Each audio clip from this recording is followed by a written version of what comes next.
World celebrates Women's Day today under the theme Balance for Better. But is there anything to celebrate for South African women when it comes to gender equality, whether it's in the workplace or in society in general? The Commission for Gender Equality's acting chairperson, Tamara Mathebula, joins me now. Tamara, thank you so much for joining me. Good to speak with you. Let's start with the barriers that women face in the workplace. Are you seeing an improvement at all? Thank you very much for inviting me. Thank you for having me this afternoon, and good afternoon to your viewers.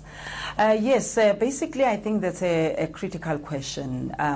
We see quite a lot of issues that women face at the workplace.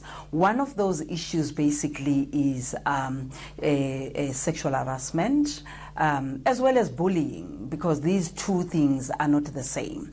So particularly in the workplace, you will find that young women are promised jobs, and if they do get those jobs, or if they have to get promotions, it is because they have to sleep with somebody, a boss, an older man, to be able to move up the ladder. So those are some of the things that we see. And again, I think there's quite a lot of bullying that is happening at the workplace, affecting predominantly women.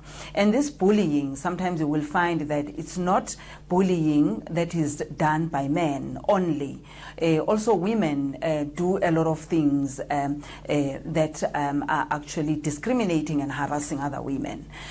For an example, you know, they would talk bad about you, the way you dress, the way you have gone up the ladder, and sometimes you will find that it's not even based on facts, but there will be some speculations that the reason why you were promoted is because we saw you smiling with a Mr. X in that particular company. So these are some of the things that are affecting women. And again, women at the workplace and women in businesses in particular, you will find that most women who are capable of running successful businesses are not able to do so because, one, they don't have the capital to start their own businesses, and secondly, you will find that even if they do run businesses, but sometimes you will find that the banks, or you know, our banks would actually say, where is your husband, where is your partner to sign, to co-sign with you? So these are some of the things that women face on a daily basis. Do you see the government playing a role in trying to change that? Are they doing enough at all in your eyes? I think government currently is struggling because my experience as the Commission for Gender Equality is that we are also monitoring government in terms of compliance. So if government is not able to actually comply with certain things, sometimes we will find that these certain things tend to slide. So we have done quite a lot of assessment within government departments, and we have looked at the policies as well as the laws. And some of those key laws, which are like the Constitution, you will find that institutions as well as companies do not align with some of those constitutional prescripts, and this becomes a problem.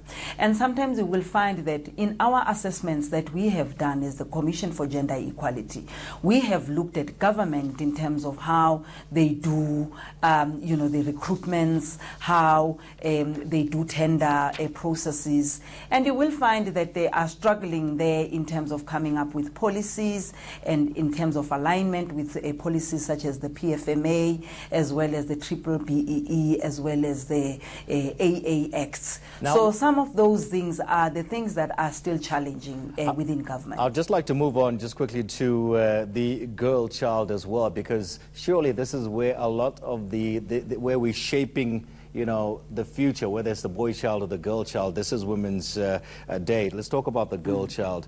Within society as well, within the families where these young kids are coming from, do you think that we're changing? As it's still are we still more male-orientated within the family? I would say yes and no. It really depends on the type of family we're talking about. More and more in South Africa, what we see now is that families, young kids, young girls, and young men are raised by single parents, and they try all out to make sure that they raise a particular child in a particular way.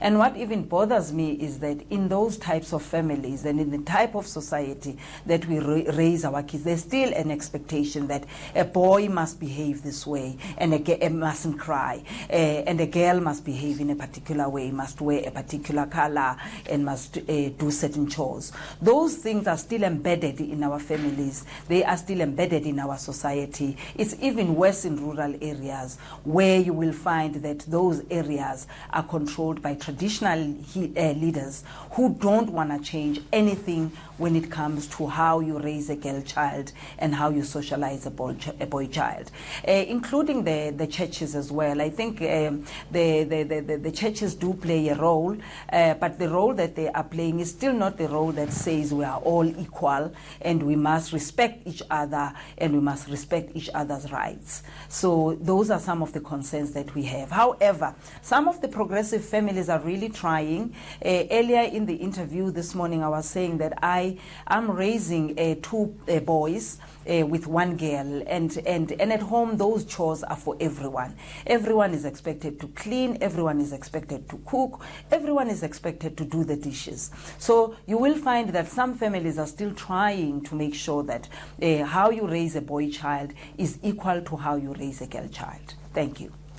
Thank you so much there. That's Tamara Mathebula, the acting chairperson of the Commission for Gender Equality, just having a chat with her today, of course, being International Women's Day.